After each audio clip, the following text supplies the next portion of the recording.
So much. తిన్నారా sister? మధ్యాహ్నం ఏం తిన్నారు?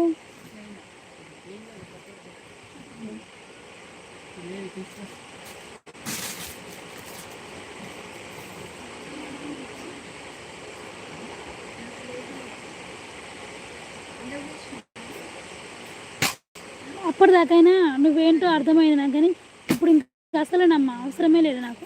నువ్వు నా లైవ్లోకి రావద్దు, నా గురించి మాట్లాడదు, నువ్వు వెళ్ళిపో. నాకేం తెలుసు? ఆడవాళ్ళకి ఇచ్చింది ఇద్దరు.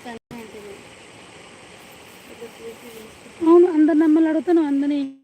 ఇప్పటిదాకా నా అక్క అని చెప్పినా మళ్ళీ నాటకాలు ఆడుతున్నావు అందుకని పో. ఈ అక్కని అందరు అక్కలని చెప్పి నీదంతా కథ వేరు తిరుగుతుంది. నీకు దండం అయ్యా నాయన, నీకు దండం పడుతున్నాను. లైవ్లోకి రావద్దు ప్లీజ్, దయచేసి వెళ్ళిపో లైవ్లో నుంచి. ఇంకెప్పుడు రాకు, నేను రమ్మని కూడా పిలవండి. నువ్వు జిందగీలో నా లైవ్లోకి రావు. చాలు చేసిన కనుక చాలు. నా లైవ్లోకి రాకు, నాకు పెట్టకు నువ్వు. లైవ్ చేయడం ఆపేస్తాయి రేపటి. ఇది లాస్ట్ టైం ఇచ్చాను లైవ్, ఇక లైవ్ కూడా చేయండి.